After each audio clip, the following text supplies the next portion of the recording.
Okay, good afternoon everyone and welcome to this webinar from HEC and Saïd Business School, which is looking at complexity, positive deviance and sustainable change. My name is Dr. Marc Thompson. I'm the Academic Director of the programme on the Oxford side of the partnership, and I've been working on this programme for 10 years. What we're going to be, the programme itself is takes a multi-theoretical perspective on change. So we're not beholden to any one. And part of the idea of the CCC program is to enrich change agents' perspectives on change. So we kind of take a 360-degree approach to change itself. And of course, one of the important things to think about when we're considering change is what type of problem are we actually dealing with? And the seminar today begins to open up those issues because many of the problems that we're encountering can be called complex or what we are now calling wicked problems. And really the types of interventions that we want to use in those situations are reasonably limited in today's canon of knowledge. And one of the things that the program does is really explore those leading edge interventions that can really start to make a difference in complex environments. So I'm really happy today to have a couple of exponents of this particular area of complexity and a particular intervention in positive deviance. We've got Lars Thuesen, who is an alumnus of the program, who was there in 2005, 2006 when I took over as academic director, and has worked with this idea for several years. And runs a network. In fact, he will be hosting a conference in November in Copenhagen looking at this very issue.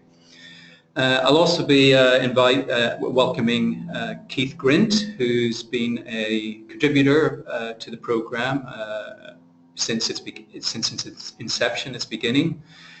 He was here at Oxford Side Business School when the program began, but is now a professor of public leadership at the University of Warwick. He has an intimate knowledge of the program and how it's developed over the years. So welcome to Lars and to Keith. We're going to hear initially from Lars about positive deviance, and he'll give us some context, situate positive deviance in this area of complexity and wicked problems. And then we will hear something from Keith Grint, who will begin to explore some of the challenges of this particular approach. But first of all, we'll hand over to Lars. And I just want to ask Lars before we begin, because I know many people joining the webinar are interested in joining the CCC program. What was his experiences of CCC and why was it important for him when he, what difference has it made to his kind of career and life since joining CCC? Over to you, Lars. Thanks, Mark. Thanks, Mark, and thanks for inviting me for this webinar. I've been looking very much forward. I would say, to answer your question, I was at that time working in the Danish Ministry of Justice, working with prisons and probation services in Denmark, and we found a lot of errors in our practice.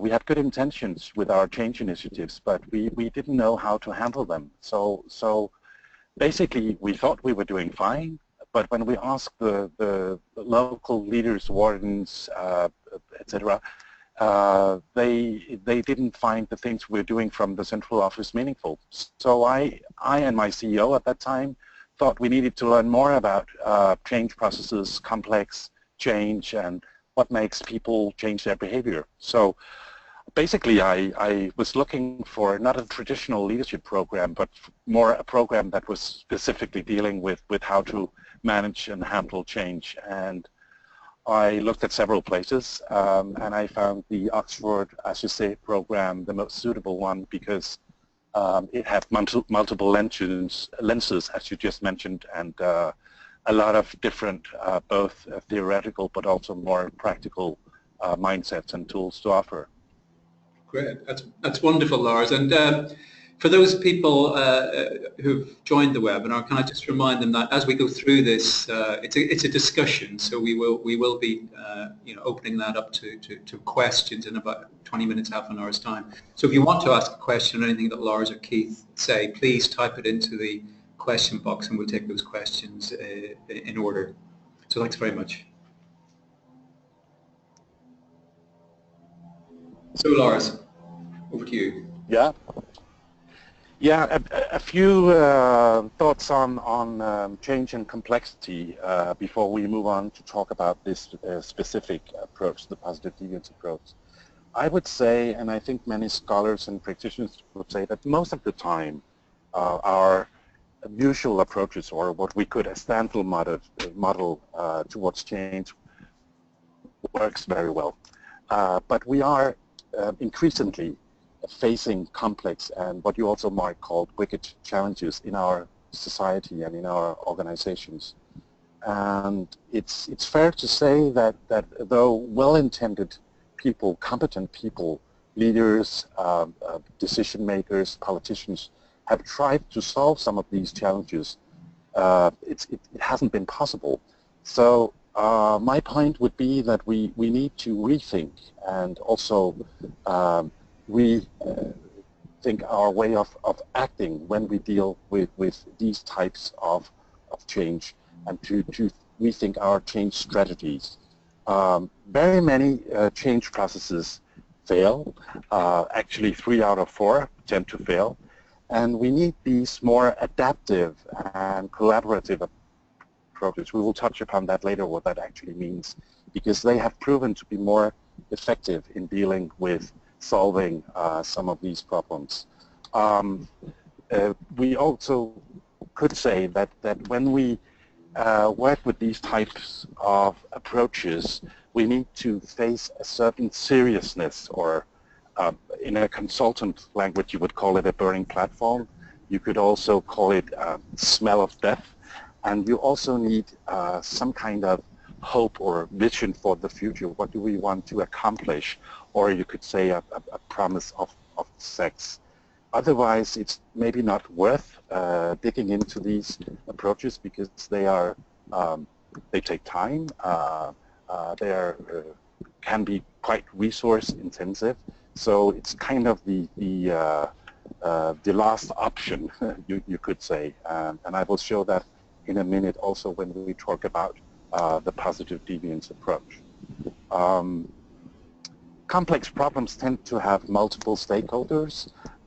Very often also in the work I do and we do, which is primarily within the social sphere, public sphere, it's a lot about citizens' transition from one life phase to another. And in these types of processes, we need to rethink and react and do things in different ways, like I just said. Maybe the next slide, please. Thanks. So what is positive deviance? It's a little tricky concept, because usually when we talk about deviance, it's a negative thing. But here we actually talk about positive deviance.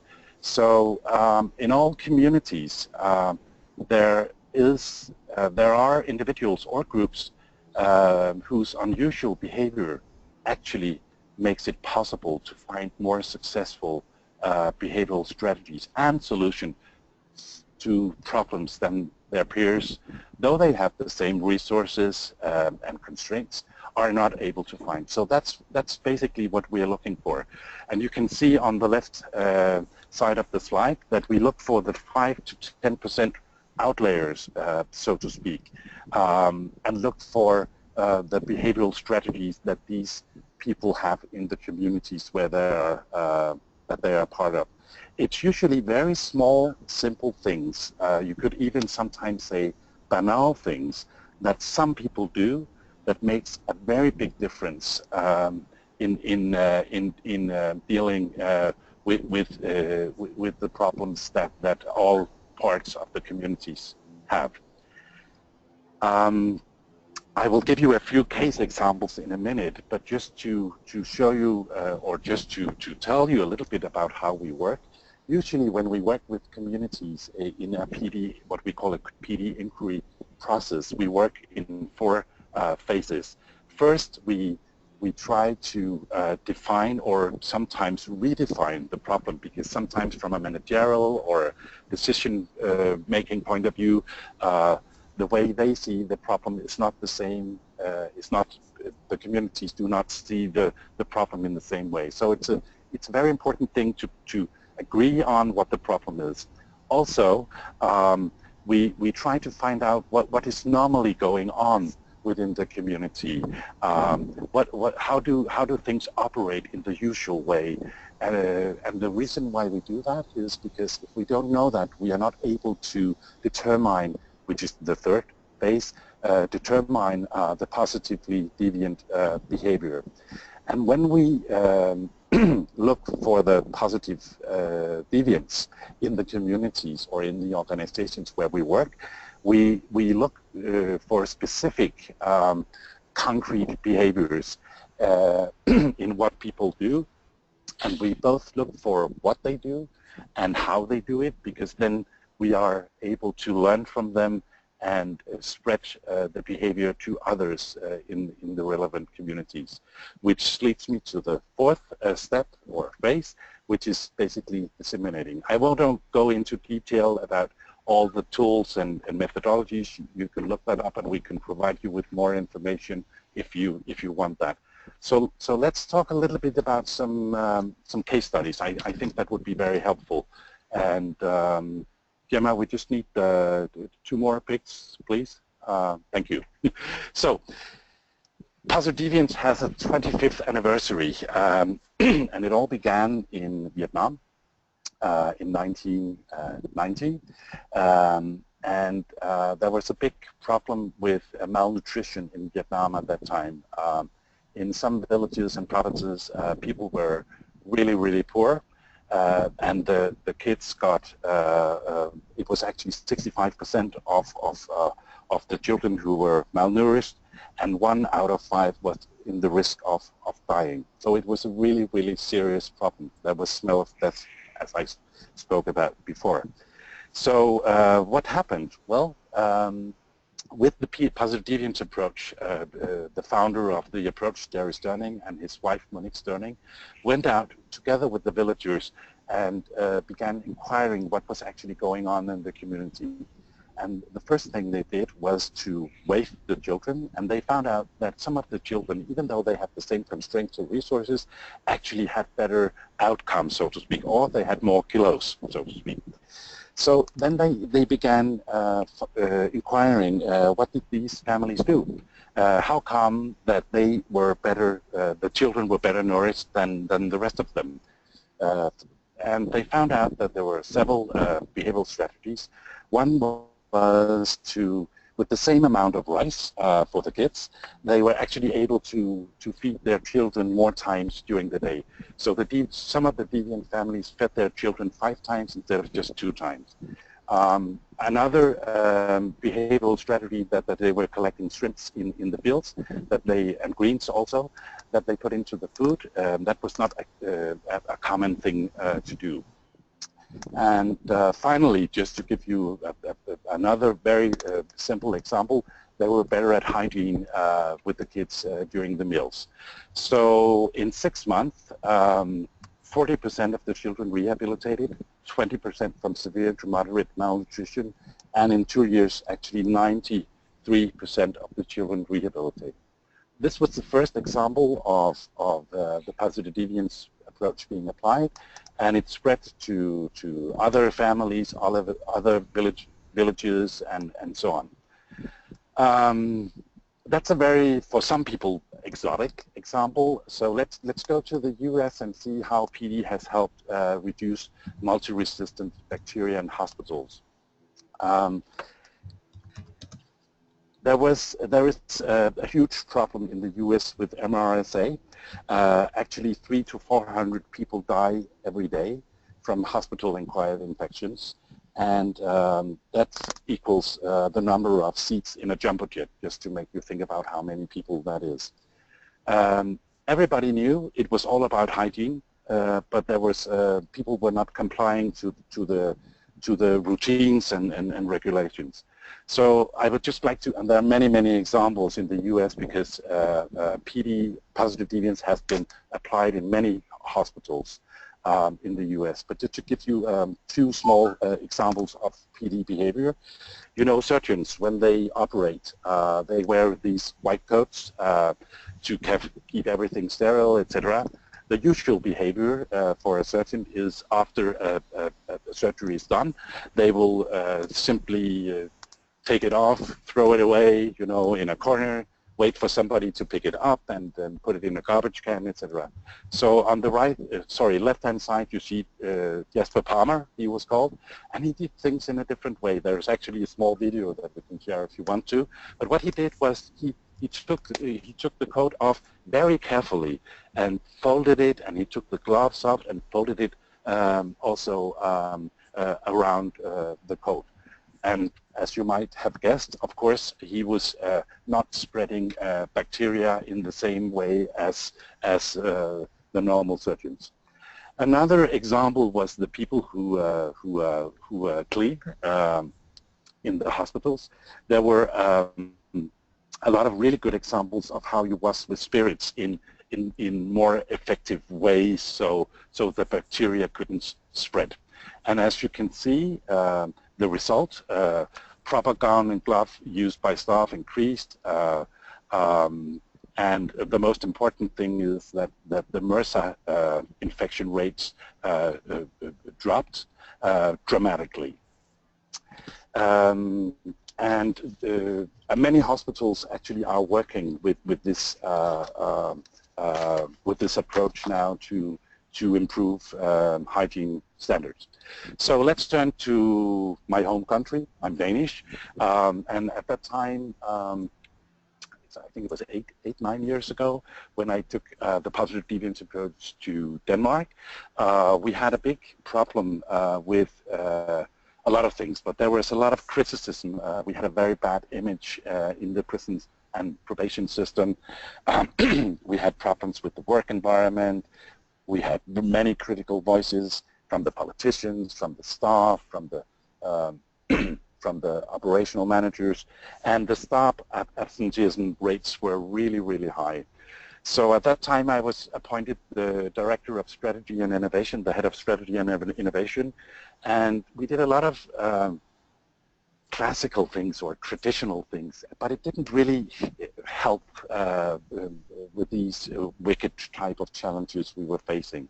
So what we did was to introduce and to work in 5 prisons in the beginning with positive deviance as a means to helping solving these challenges.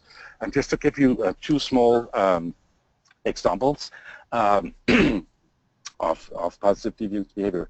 In one of the prisons we found in the reception unit where the inmates come for the first time, the usual behavior was to sit behind a desk with a laptop or a computer and registering the inmate, and of course being polite, but not, you know, it was immediately also creating a distance. So there was this guard, he had another type of behavior.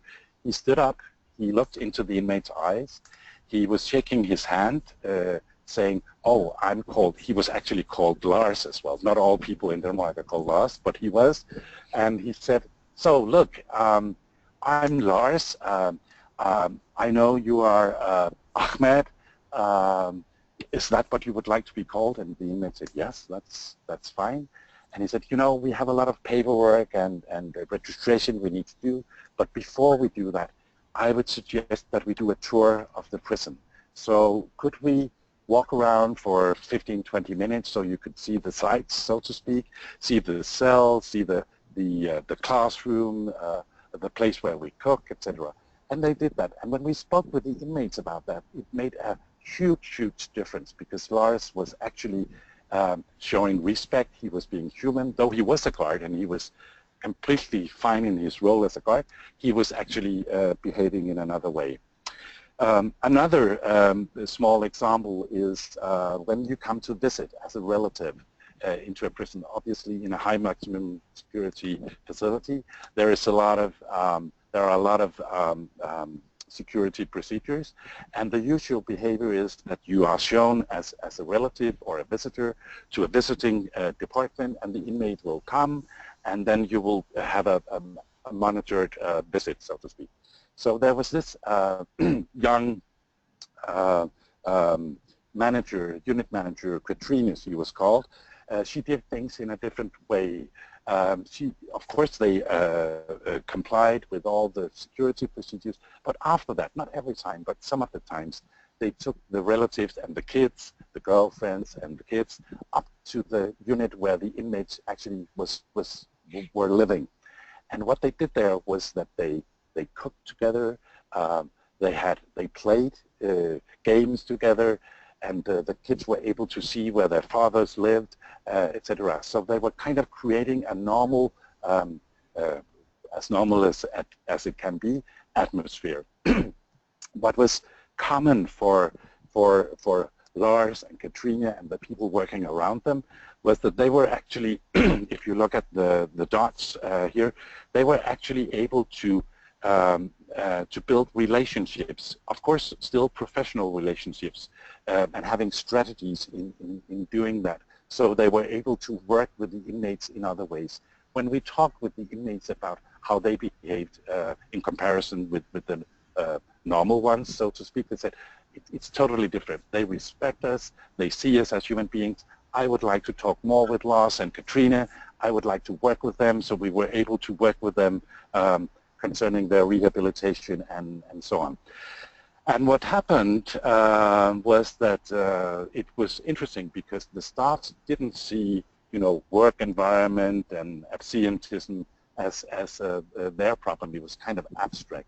It was more about threats and violence, harassment, having good relationships and good conversations during the day. And what happened after a while was that absenteeism dropped quite a lot. We started from a very high level, as I mentioned before, and the violent incidents among inmates dropped dramatically, and also against staff. So we were actually able to both solve the local problem for the guards and the social workers, the inmates, but also the problem we were facing at the central level. Good. A little bit of case material here. I think that's it for now, but I'll be back later on. Lars, that's wonderful, and I think you've drawn together quite an interesting set of issues here. I mean, first of all, your case studies have shown that quite often these very hard to resolve issues, that the knowledge is actually in the community itself. So what this positive deviance approach does is try to identify where people have worked within these constraints, but have been effective given the constraints through using knowledge, behaviour, skills in a different way. And I suppose the other thing that your cases have done very effectively is show the importance of small changes within a system having quite large effects. So we think of, Vietnam case with mixing in different food substances which were not the norm in the village. Maybe they were something that was not acceptable, but actually were quite pragmatic when you thought about the nutritional value.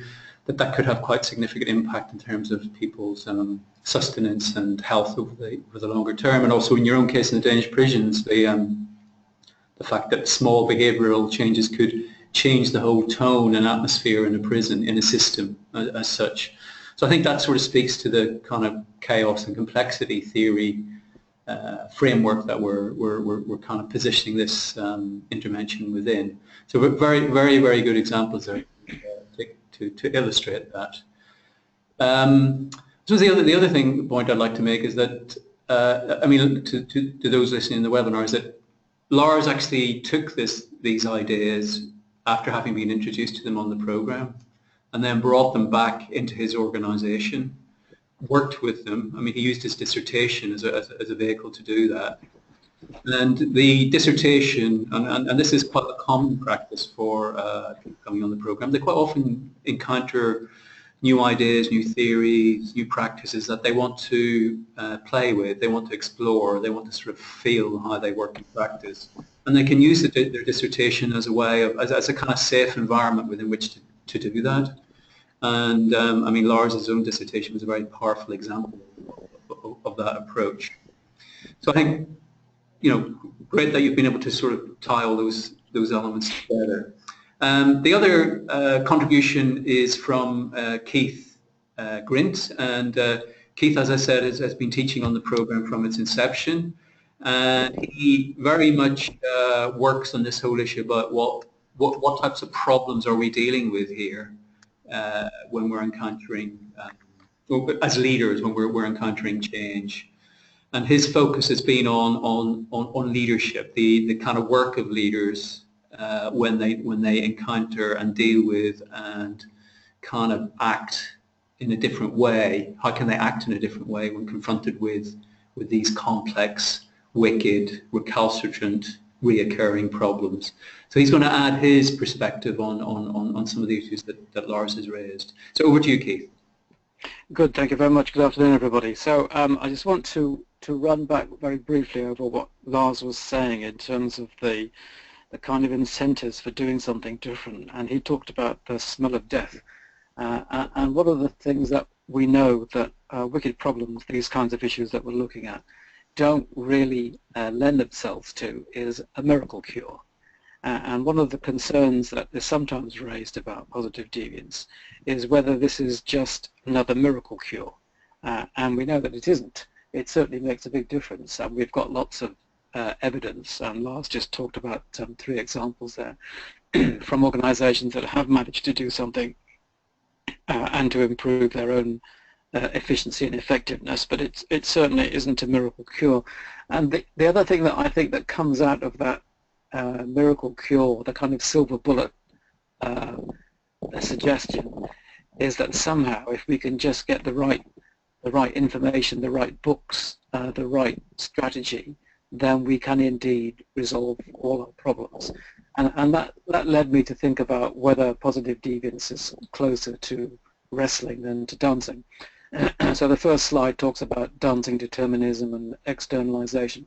What I mean by that, I'll explore the dancing bit in a minute, is to think about what I would assume to be a false assumption, that actually if you get the prescription right, if you get the methods and the processes right in positive deviance, then you can be guaranteed success. And we know that that simply isn't the case. There are some fantastic successes, but there are lots of areas that don't succeed. So just because you know about positive deviance doesn't mean that you can determine success. And the other aspect to the externalization, what I mean by that is that in reality the processes are not written in some kind of text. There's something which you have to construct yourselves as you go through this kind of process. So if we think about the wrestling metaphor, that's much more about indeterminisms. That's much more about, well, we're not absolutely sure what will happen here, but we're going to try some stuff out and see what happens. And the internalization is that the solution to these kinds of problems probably won't lie in the outside environment. It will probably lie in the very processes and the actions that you're taking. So this is a kind of learning environment and a laboratory rather than prescriptive reading off of an answer.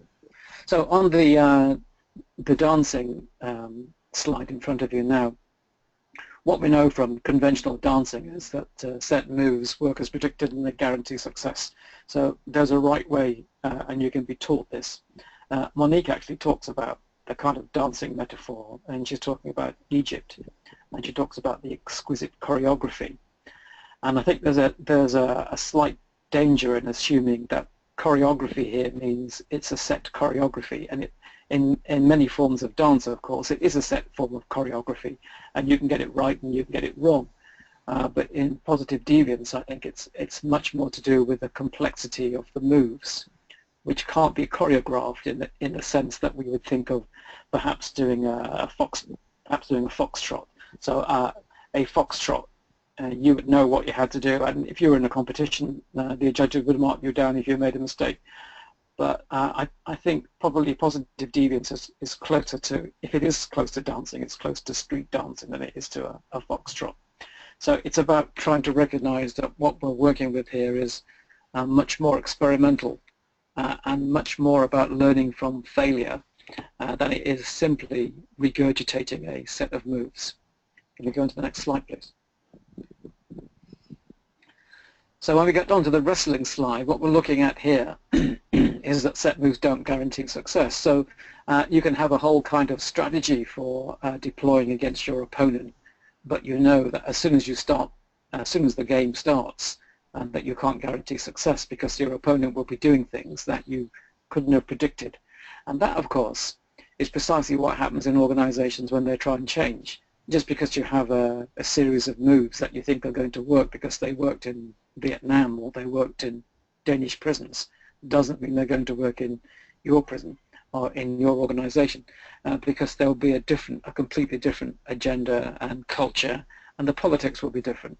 So one of the skills that we know that comes out from wrestling is the ability to constantly change what you're doing, and I think that runs back into one of the issues of wicked problems when you're trying to literally wrestle with wicked problems. We know that your ability to change direction and take account of what has just worked or not worked is really important. So because we know that unlike a tame problem, when you know what the answer is, this is what we would call a management problem. It's simply a question of deploying a structured approach, a standard operating procedure.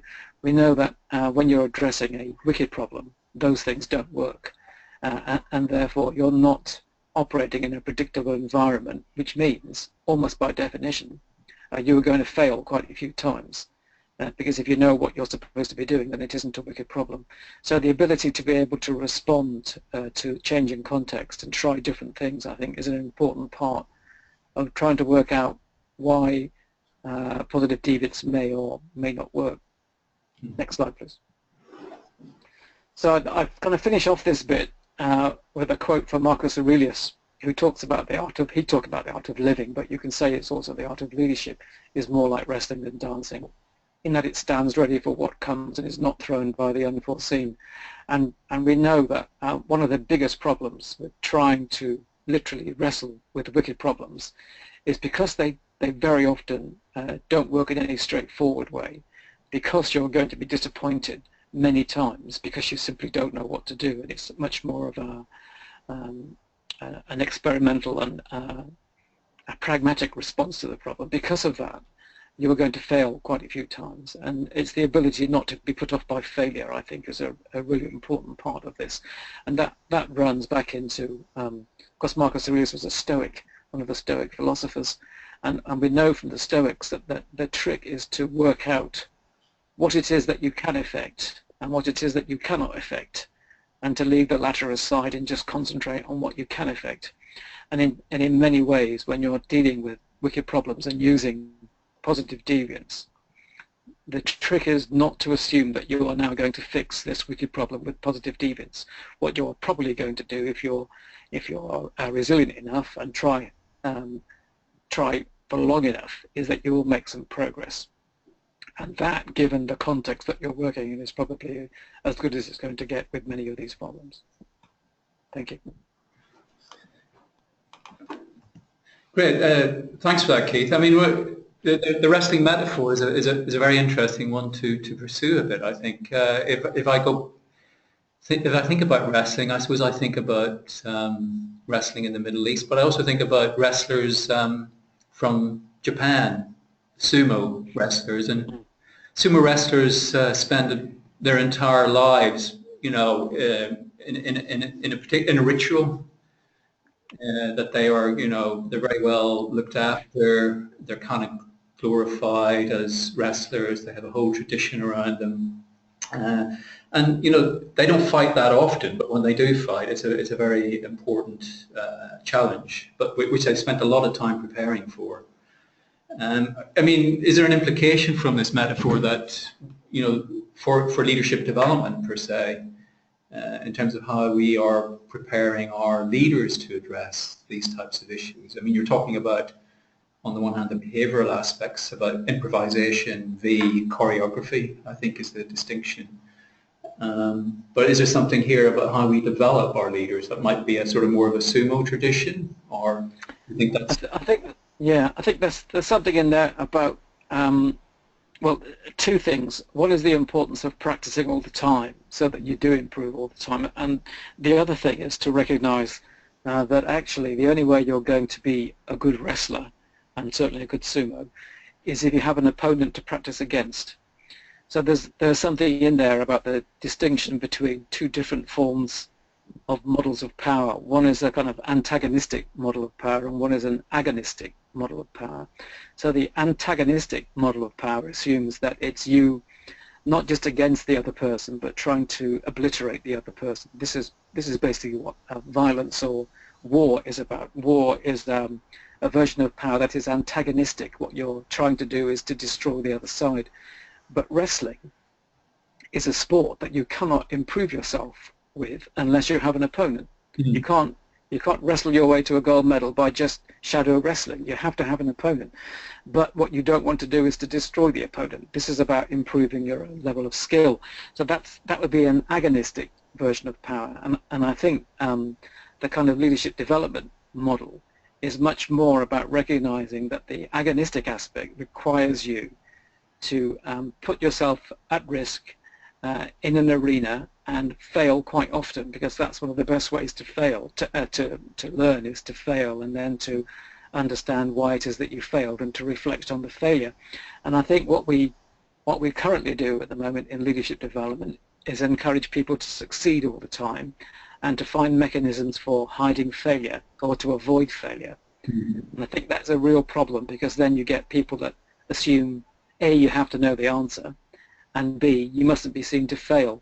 And both of those things, I think, are inimical to both leadership in the way that I'm defining it, and in fact to positive deviance, because positive deviance, we know, is a community-based project. It's not just about individuals. It's about how the community learns. So we have to understand why the failure occurs, not just why the successes keep occurring, but why the failures keep occurring. And so that requires you to shift your model of power from antagonistic to agonistic. That's very helpful, and let me draw some parallels between what you're saying there, because we're talking about leadership development, but we're also developing change agents in this program of CCCM. One of the things that we like to do there is, well, first of all, create a psychologically safe environment where people feel they can experiment and learn through failure, because one of the things that we encourage is for people to take these ideas and experiment with them in their own organizations. And if they fail, we treat failure as a key learning aspect of the program. So I like, the way that you're talking about the wrestling metaphor, because it does. I get a strong resonance with some of the things that we're hoping, or I think we do achieve in this program, because it's also about developing change leaders and change agents more widely. Sorry, you want to say something? No, I was just going to say that there's something locked into that about the notion of a common language, that if people understand a common language of how you understand the way that organizations change and where failure fits into the philosophy of change, then it's okay to admit change. But if your culture or your language doesn't allow that, then it's really hard to do this stuff. Okay. We have a few questions from the audience. One of the ones I'd kind of like to explore, and you've kind of touched upon it in parts, Lars and Keith, is this positive deviance from the cases, and also how you've talked about it, Keith, as a potential model of wrestling, a kind of intervention that speaks more to that approach. If it's so convincing, why are more organizations not kind of taking this approach? I mean, why do you think it's not got as wide a traction as it has? I think it's possibly really countercultural for us to assume that the formal leaders of organizations don't have the answers. I mean, that's why we appoint them and reward them, because they're supposed to have the answers. So a model of change which says this is the opposite of what we're suggesting is actually really countercultural to many organizations. So there's something about that difficulty in getting over the assumption that the people at the top must have the answer is one of the main problems. There's the kind of whole gamut of politics and emotional and kind of logic problems. The assumption that, you know, because we're logical, we'll somehow understand this, but we know this isn't the case, because logic only plays a certain part in organizational life, and the politics of organizations, and by that I mean the emotional wrappings in organizations, is one of the key issues. I'm going to look at some of these things in the November conference about why it is that there are limits to what positive deviance will do, but I think fundamentally it's a political problem. And if I can make a comment here, I think as a senior leader or an executive, if you really want to work effectively with these change approaches, you need to unlearn a lot of things. We are brought up and taught in a way where we are supposed to come up with good solutions to problems, etc. And here, basically, what you have to unlearn is to give some power back to the community, to the people, and learn to be courageous and give up some of the control in order to actually facilitate processes among communities that will help build and sustain better solutions. And that's hard. That's really hard to do as a leader. So I very much agree on the cultural point you were making, Keith, and I also think that in using the positive deviance approach, for example, you touched upon that, Marc, as well, that it's very often the very small, simple things that we look for. So it's not grandiose, or it's not a, you know, a very radical thing. That can be difficult as a leader to acknowledge that. We would sometimes say that we look for the genius in the banalities when we work in this way. And by the way, I liked your dancing wrestling metaphors. I don't know if PD is street dancing or if it's wrestling or what, but we sometimes talk about, you know, from jazz musicians also, that we need to be able to improvise. You need to be very, very skilled in what you do. So we sometimes talk about skilled improvisation as well when we work like this. We've had a few questions which are kind of on a related theme, so I'll try and summarize what they're saying. I mean, they're really around the idea that if innovation and problem solving is being kind of is being pursued by people in the margins, people who are not seen to be like part of the core, as it were. You know, these were kind of organizational norms, but this, you know, someone's doing something a bit weird, therefore they're weirdos, and they kind of get isolated in an organizational setting. So there's a number of questions about, you know, if PD is identifying kind of weird practices, people get labeled as being weirdos because they do weird things, but those things are quite attractive in solving the problem. How does an organization kind of begin to normalize what other people think is weird?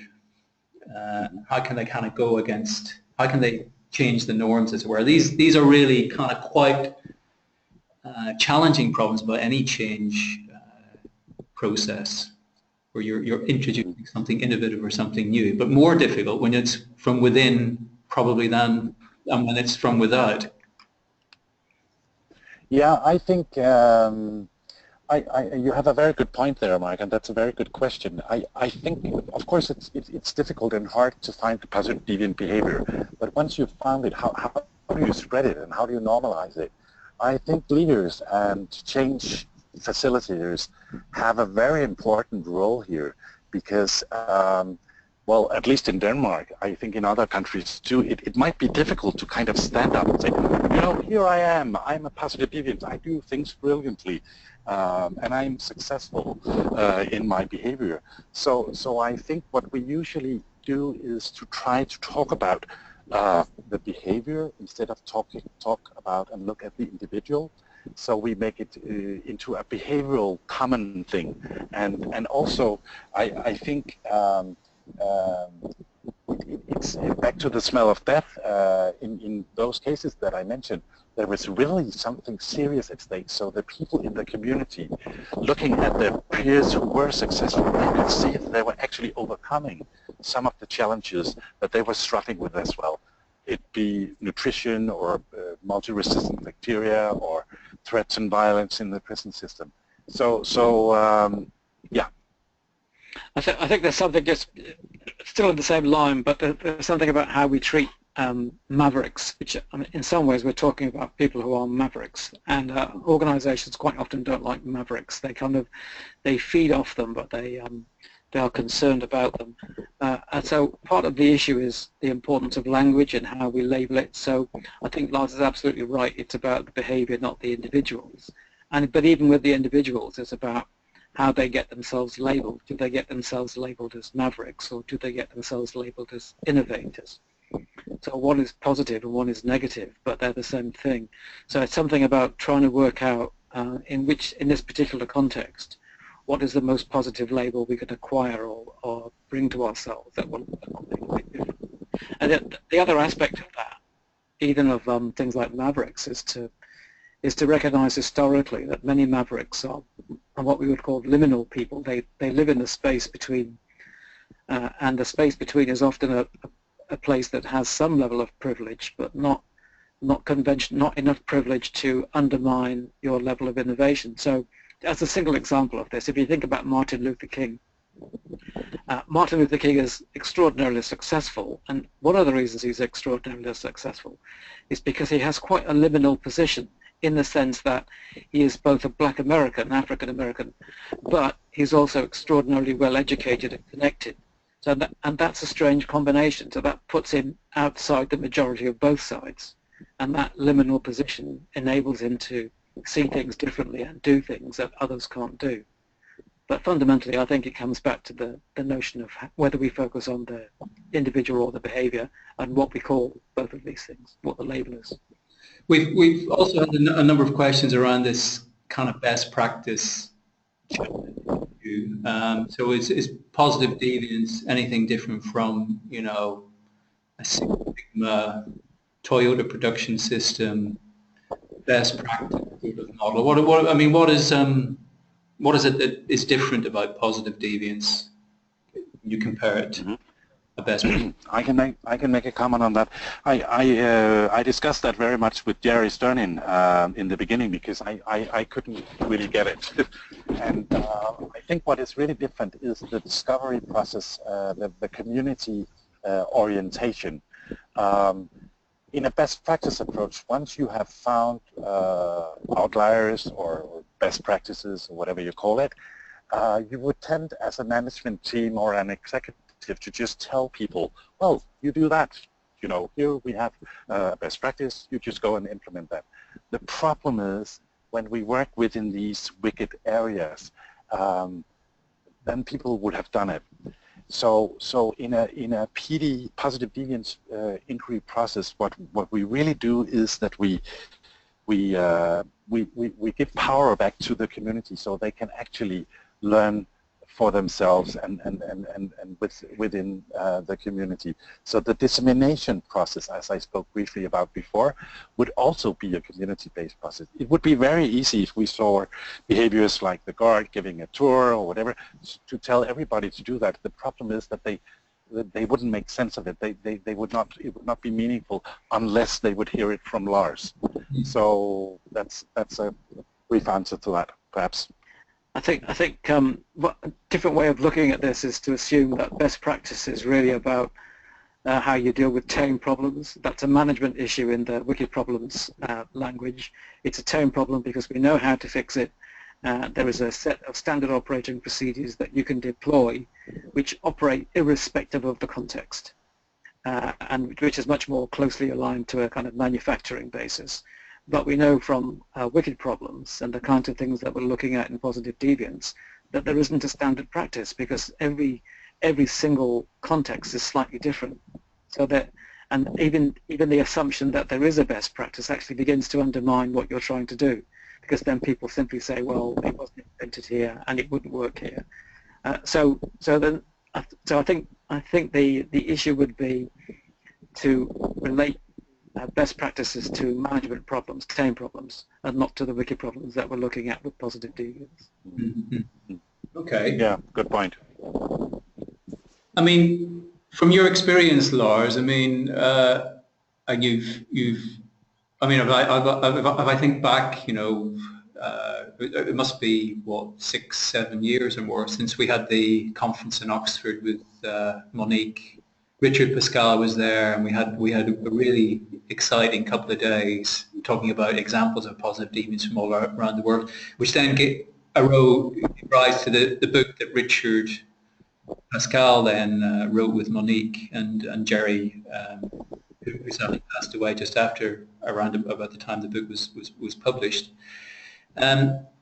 Thinking about a lot of those kind of issues, or a lot of those examples, I mean, do you see any sort of trend or any, I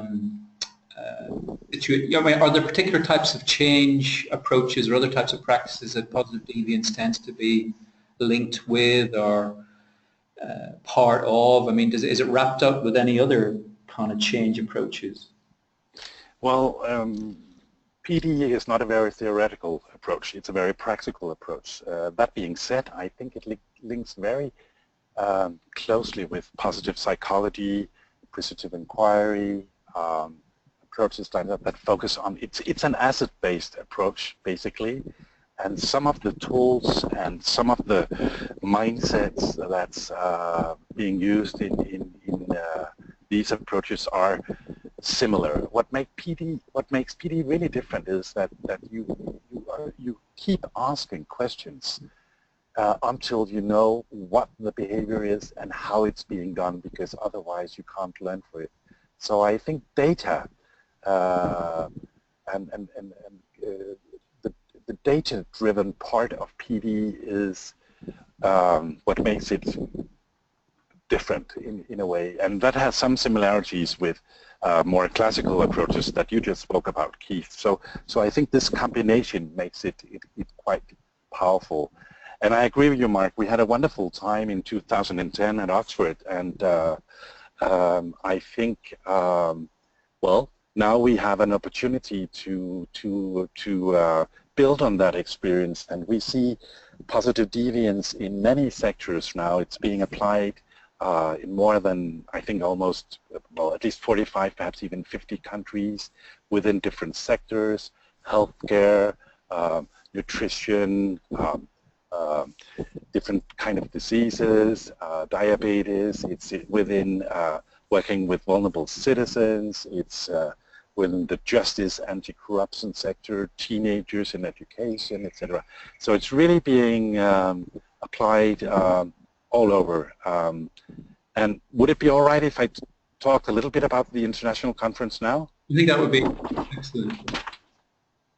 Okay, just a few comments on that. So as I began with, the positive deviance approach was originally being applied in Vietnam in 1990, and now we have this fantastic opportunity to celebrate, and I'm very honored that we will have the opportunity to host this international conference in Copenhagen in the beginning of November this year.